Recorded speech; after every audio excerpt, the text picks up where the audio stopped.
आमर देवव्रत प्रधान बोली आमर जो 2022 बैच जी को एथर यूपीएससी 463 रैंक रे भी ऑल इंडिया रैंक 463 रे सी मध्य क्वालिफाई करथिले सी मध्य आज आमर गेस्ट हिसाब रे आसी पहुँची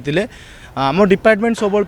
जो आम सिविल सर्विस को बहुत प्रायोरिटी दिए कहीं पब्लिक एडमिनिस्ट्रेशन डिपार्टमेंट और जर्नालिज्म मास कम्युनिकेशन आमर सोशल मीडिया को बेसी प्रायोरिटी दियंती तो आज इवेंट रे आमर बहुत सारे रहा बर्तमान आम गोटे 2टा 3टा कॉमेडी रही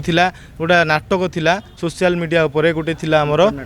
हाँ नाटक थिला सेटा सोशल मीडिया आजिका समय सोशल मीडिया कौन भूमिका रोचे से गोटे नाटक थिला एवं आउ गोटे नाटक थिला अकुआ कथा असुआ गप एमती गोटे नाटक थिला ता सहित विभिन्न प्रकार कल्चरल परफॉर्मेंस रही अच्छी और सॉन्ग विभिन्न प्रकार सब रही सहित आमर मंत्रमुग्ध जो गोटे नूतन मूवी आगामी मे 1 रिलीज हुआ जाऊँगी सी आमको सहायतार हाथ बढ़ाई तो सी मंत्रमुग्ध टीम किसी समय भितर एठार आसी पहुँचे।